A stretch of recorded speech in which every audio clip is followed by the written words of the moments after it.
today we're talking about wants and needs. And this is kind of an interesting conversation because we're in a different time right now where wants and needs are ever evolving, right? Right. And trying to figure out what that really means. It's interesting how things that you thought were needs, you find out are really wants because you can do without them.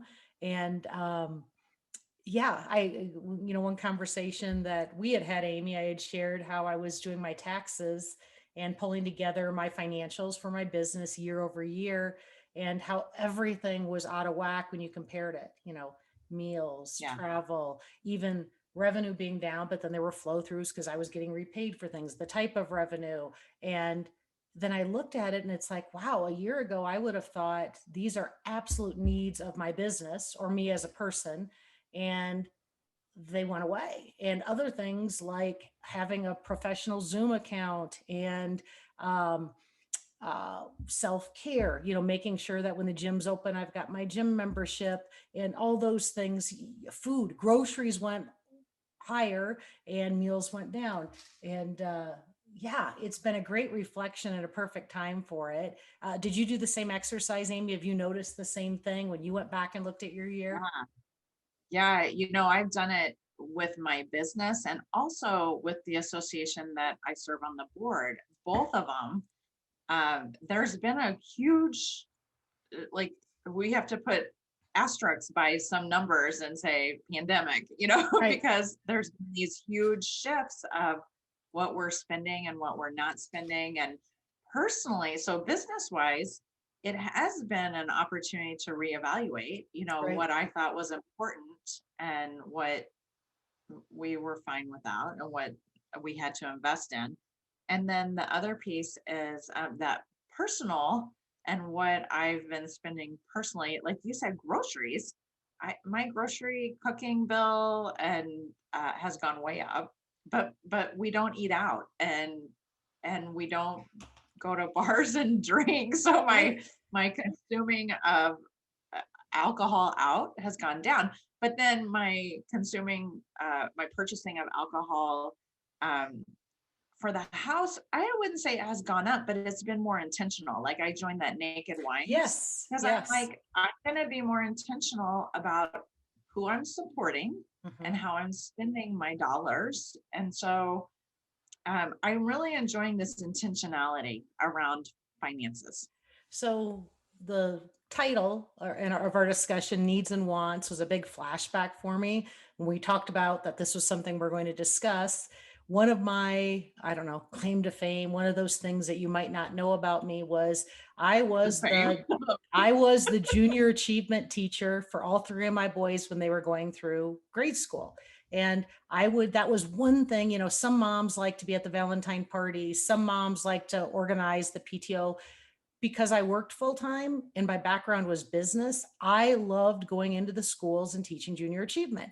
And for all three boys, if they had some years they didn't have programs, and I don't know if everybody's familiar with junior achievement, but basically it's teaching business classes to grade school children at their level, Yeah. gaming, all different kinds of fun things. And they give you the full packet. So it was kind of fun because you felt like you were a teacher. And I always liked that when I was young to pretend to be a teacher. So you got your little junior achievement packet, and I'd go, oh, usually, I think it might have been 7 or 8 different sessions, and then they graduate and get a certificate at the end.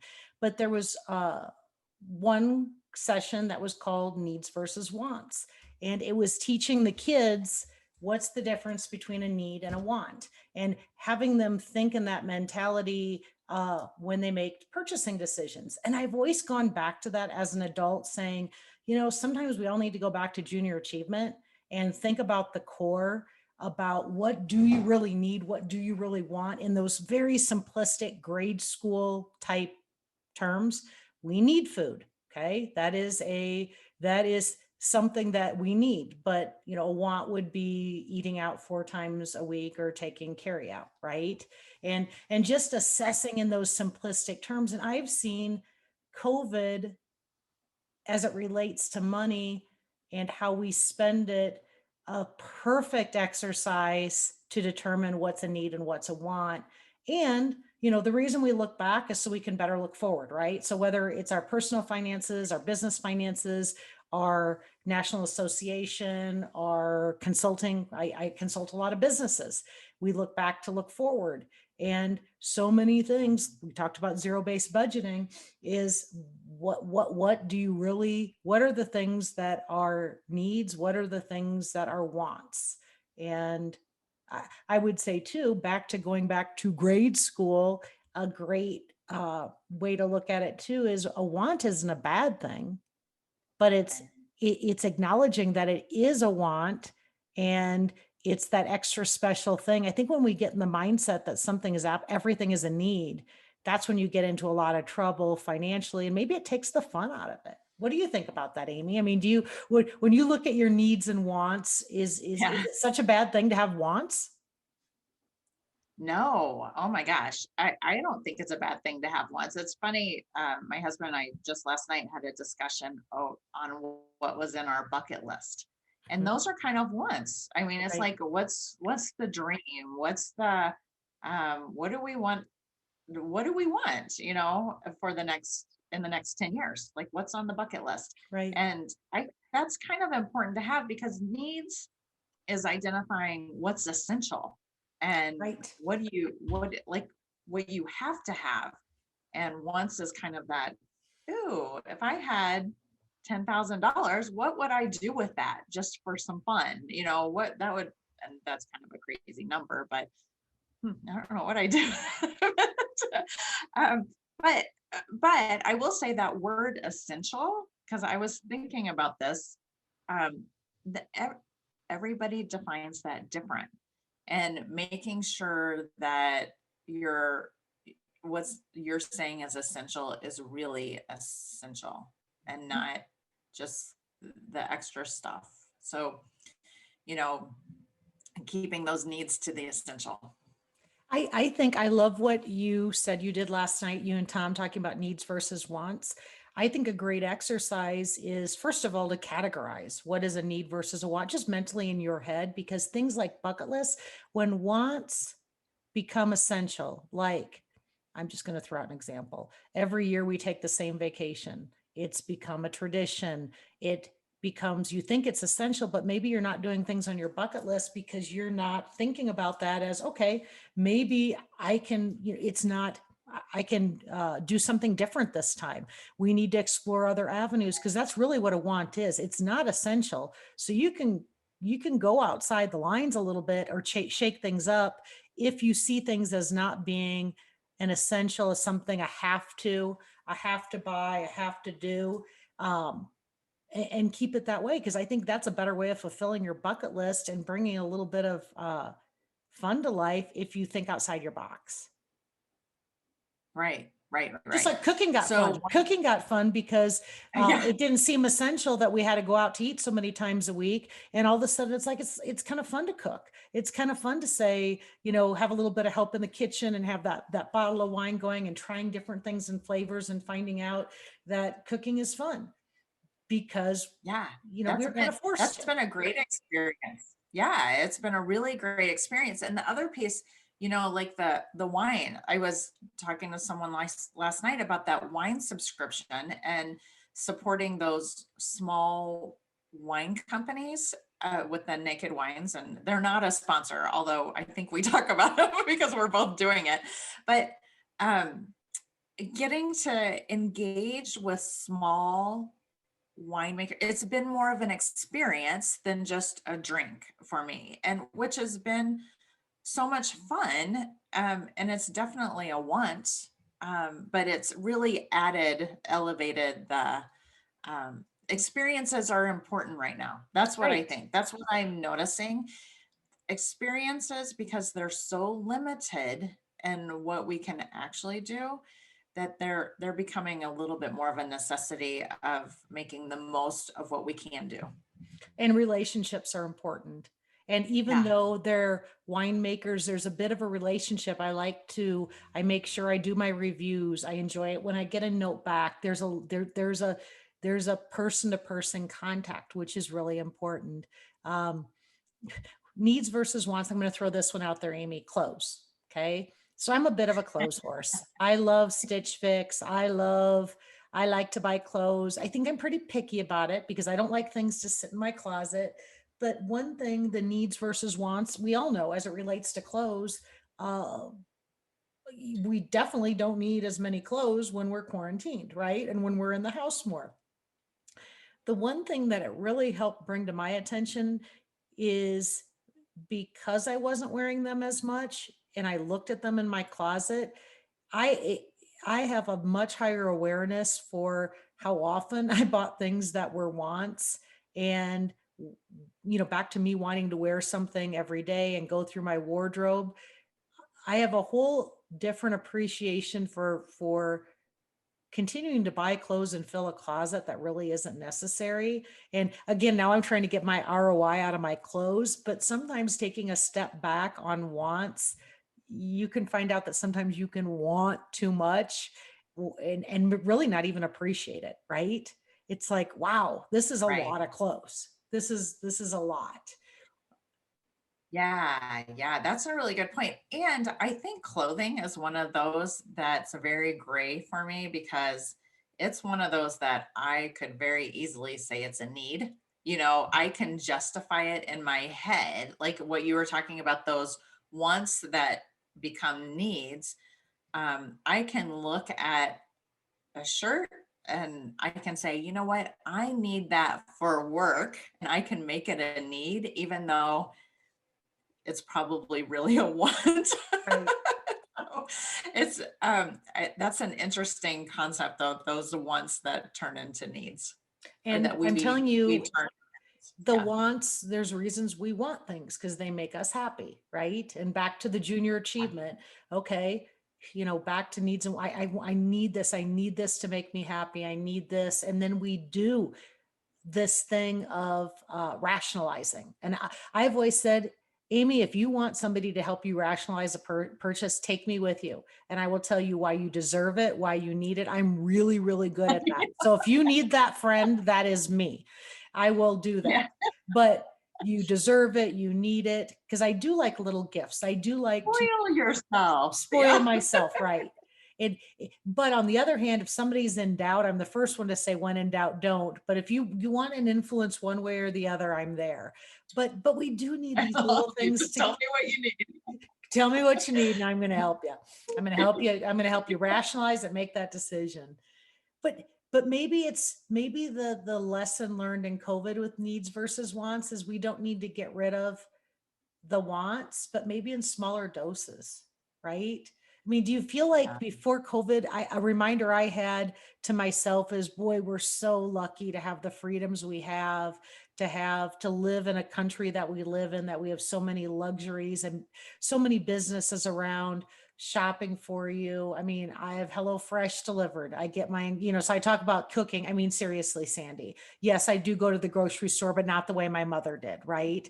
But we have Right. all these wonderful things. And I think we all have learned that there are things that we've taken for granted, but we also have grown accustomed to having things in large quantity.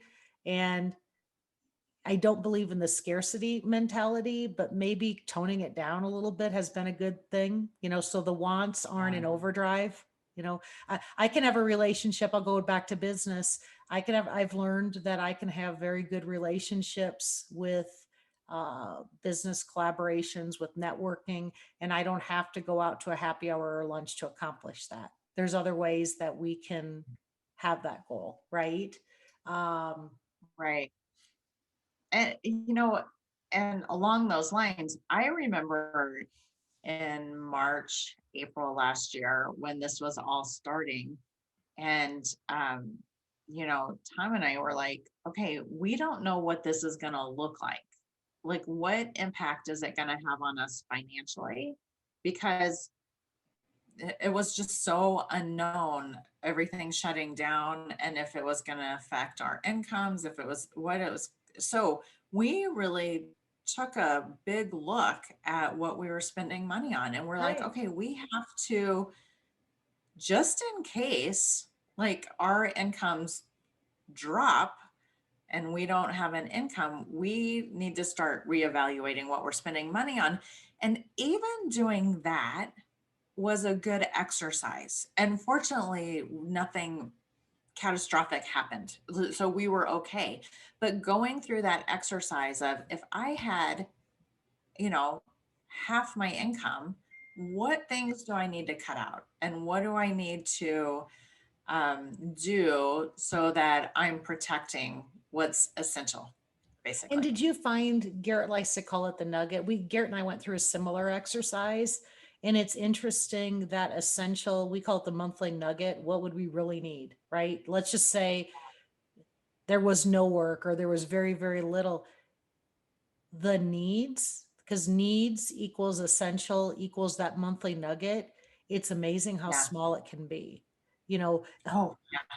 even when it Yeah. comes, okay, let's say eating, it's fun to have different things to eat. What we've learned is the two of us going to the grocery store, we could live off of about the same, we kind of have our staples for breakfast or a light lunch or a snack.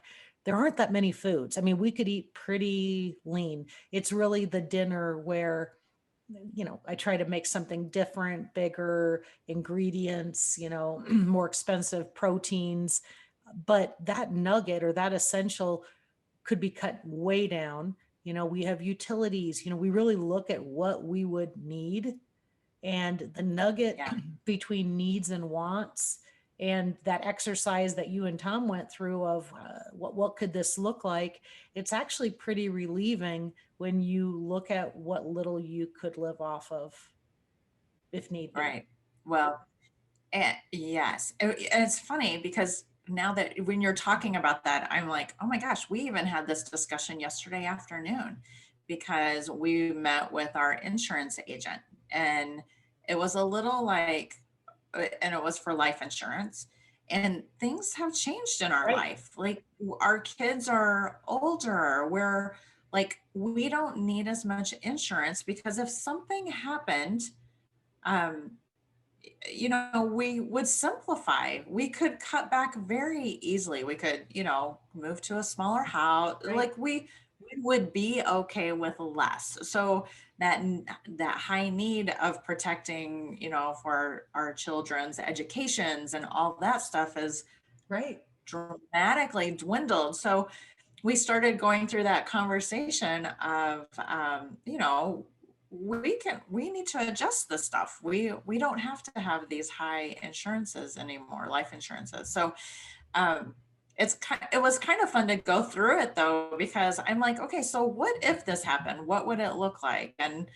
Um, and we were like, we could be okay. We don't need, whatever our I had insurance somebody policy is. I'm say not to going to me, throw numbers out there, but I was it's just, it's a it's great reassuring. exercise, and we've been Yeah. through that quite a bit because it's a great exercise. Everybody should be going through their finances. It's a great time of the year to do that.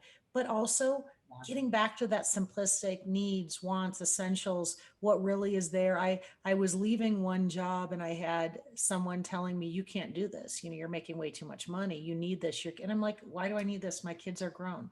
They're going to need you. And I'm Right. thinking, you know what? The day that I need to do something because I have to worry about them caring for themselves when they're adults is a philosophy that my parents, my grandparents didn't buy into. And to me, that's handcuffs. And I do think, regardless of which side of the equation you're looking at, whether it's how you're spending your money or how you're making the money to cover what you're spending your money, turning wants into needs is handcuffs, because now you've handcuffed yourself because you believe it's essential to have that money to get there. And I think that's where people get into a lot of trouble. So the I simplicity of needs completely, versus wants is a great thing. completely agree. All right. So we have some questions here, but first, one of the conversations that came up yesterday when Tom and I were talking about insurance, and the insurance guy was like, you want to leave stuff for your children. I was like, so many years ago. Okay. Do Oh, you I know, Amazon? exactly. Remember that book I that you know. talked So about? Yep. I know there was this concept of how to die broke. Yes. Yes. And I remember hearing this and I'm like, yeah. And I've told my mother this many times. I'm like, spend your money. like enjoy it. You've worked for it, spend it. You know, I would prefer you to enjoy it than think that you have to save it to hand it on to me. So that's exactly what I was Amen. telling the insurance guy. I go, I'm not your perfect client because um, you know, the money's for us. It's not for me to leave my children money. It's for us to spend. So he wasn't, needless to say, he wasn't super excited by my philosophy. But I was wondering, as a financial consultant, what do you think? Like, you're a finance person. What are your thoughts? My thoughts are, I part of it is finance and personal, that I don't see a lot of benefit personally when wealth is transferred from generation to generation, because there's a lot of bad that can go with that too. Um, I totally believe in exactly what you and Tom have said about what looking at your children and their ages and what really is essential. Like, you want to make sure that they have guardians, that they do have enough money to have their schooling, what things you need taken care of, that whoever is taking care of them has that money. But to accumulate wealth, to pass it down from generation to generation, you know, have you don't dying broke.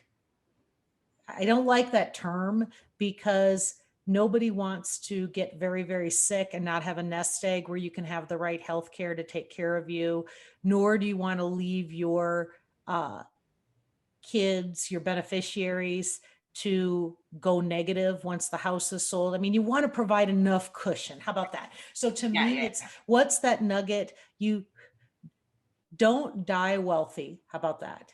Die yeah. Okay. comfortable. That's how Okay. I'd put it. I'm a very practical person, die comfortable, that there maybe there's a little bit that they can take a trip. I've always said, Amy, I never want to win Yeah. the lottery. I have no interest in that. Like the little lottery, anything less than $1 million good, anything more than $1 million bad. I've never seen anything good come from it. Same thing with inheritance, leaving a little bit that they Yeah. can say, guess what? We were able to put a down payment on a house. Thank you, grandma. Something like that. A little thing. We went on a family trip to Alaska, and we did it for grandma and grandpa with the money that we had inherited. Perfect. That's my philosophy. You know what? I love that perspective too, because it's like a little gift for them. You're taken care of. You were able to provide for yourself, and you left them a little gift, but it's not a life changer of woohoo, I'm quitting my job and I'm, doing whatever. And it's a cushion that you yourself never, because we don't know when we're going to die. We don't know what health looks like. Providing it's so that's not a great answer to the finance people, right? Because you don't know these things and you're guessing. So Yeah. maybe don't die broke, die comfortable and smiling Okay. and I have, like that. And enjoy what you've worked for. right. I mean, Enjoy that's what the you've hard worked thing. for. It's we're kind of getting at that age where we've been socking away the money. And what is it that we want to start enjoying part of it? Right. If so anyway. All Love it. right. Here's the question. One of our questions. Do less frequent purchases of wants make the select purchases more gratifying? I think so. Yeah, I think so too. I I think think so. it's because when you're buying less, then when you are making a purchase, it's super, well, I keep saying this word, it's super intentional. It's like, this is something, it's a need and it could be a need and a want, like a high need, high want, and it kind of matches up to be purposeful. And I'd match it with, so same theory, but how I'd apply it to myself is, we have a much smaller house, right? Um, Yeah. and I was very intentional about either things that I moved in my closets or whenever I buy things. Okay. But I use everything. I don't have as much. It's not quantity, but whether it's sentimental, whether it's the quality, whether I really enjoy what I have, and there aren't things, back to the closets, that are sitting in closets. I use everything. So less is so much more for me and much more fulfilling. Too much Yeah. of anything, whether it's frequent purchases, to me is overwhelming, and it does take the value away from what you have. I'm a firm believer in less is more, and even narrowing down the things that give you pleasure, right? There are things that I Yeah, used to yeah, spend a lot of money on that I don't buy anymore. And I've got my handful of things that are, and clothes will always be one of them. No doubt about that. yeah. I'm teaching a class this week on minimalism. Actually, I do a two-part series Mhm. every semester at the community college. And it's always interesting to hear how people transform their thought process of starting out with feeling overwhelmed with too much. And then by the second one, they're starting to go through their stuff and they're beginning that process of having boundaries around how many books they have, their closets, and they're they're honoring the stuff that they have, like the stuff that Nice. they're keeping. It feels more important because they've chosen it instead Love it. of just keeping it because they feel obligated. So it's a fun process to watch this class Love it. go through it each time. I enjoy it. All right, our final discussion question is what's the real in these situations and what's the ideal? The real is we're always going to be buying stuff and not everything's necessary, right? And we're always going to want stuff. I mean, we're So, always going, there's not many times that you're going to be, even like at the grocery store, you may have feel impulses to, you'll want something that's not needed, but yeah, let me say the new specialty cheese section that they have in everyone. And for my husband, it'd be the sushi bar. So that's us at the grocery yeah. store. Yeah, but and the ideal is, I think the ideal is recognizing the difference, right? Making Yeah. it simplistic, recognizing the difference and letting yourself have those wants and know that's what it is. And I think, you nailed it a couple of times with the, minimalism or however you want to put it is make the wants special, right? And don't push them to be essential, but celebrate them in being something that you're celebrating for yourself because it obviously is something that you enjoy. But distinguishing the difference I think takes away handcuffs too, because it reminds yourself that you have freedom to do other things. And the minute you take that freedom because away from yourself, uh, the less fun life is. Yeah. That is so true. It's, yeah, very good. Hey, I love talking to you about money. You're such a wise one. The, You've got good financial advice. It's good. All right. So, our wrap question for today is what is your favorite want purchase of 2021 so far? oh wow. Okay. I like this. I like this question. You go Well, first. I have to think about that. I do buy quite a few things. So I like little things you know online. what? What's yours? I've been buying some things online too. I'm getting mostly books. Those are, and they're a high need in my mind because they're very professional development, personal growth type things. So to me, it's a high need want, and it kind of fills that spot. But my most frivolous purchase was something I've been wanting to try forever, and I was getting my hair done on Tuesday, talking to my hairdresser about it, and I bought fake eyelashes. Did you? Are they hard? I did. I don't have them. No, I'm not because I'm gonna see if I like them, but they have them now that are magnetic. So that was very frivolous, not necessary at all. But I'll let you know how it goes. So it's kind of Nice. fun to challenge myself a little different and go out there. I don't like wearing mascara. It bothers my eyes. And so I was like, well, can I Try it. try this? So anyway, I love it. I love we'll see. it. It's funny. Yeah, I actually just got some mascara off of Amazon. Gosh, I would tell you, my brother and sister-in-law have a shop called Pine and Ivy in Texas. And one thing with COVID is she does all these online live sales. And my husband's like, you got another Pine and Ivy box. It's been fun for me to redecorate the house and some of it's seasonal. So I have a lot of seasonal, like 4th of July. I've got this nice table that's at the front that I decorate in seasons. And Yeah. So I would tell you it's refurbishing the household things with totally wants. And because I'm home all the time, it makes me happy. I've got all these little things. So yeah, that's what I'd say mine is household purchases, keeping. And she was surprised because those short holidays, she said in her live sales, she didn't carry a lot of Valentine's Day because she thought it's such a quick season. We just got done with Christmas. She sold out right away. And my point was, I think a lot of people are like me. Every holiday now, they're wanting to have that tray on the kitchen table or that table. People are spending more money on their homes because they're spending more time there and they Right. want to Yeah. enjoy And the you're you're here. looking at it all day Right. long. Well, speaking of Plants, that, like plants. my little fake plants I bought recently because no plants are living in my basement office. So And I I'm know we're taking running out of those. time. How many people do you know? My niece that have they say they have a jungle in their house because they're buying live plants. That they're Oh yeah. You getting know high. what?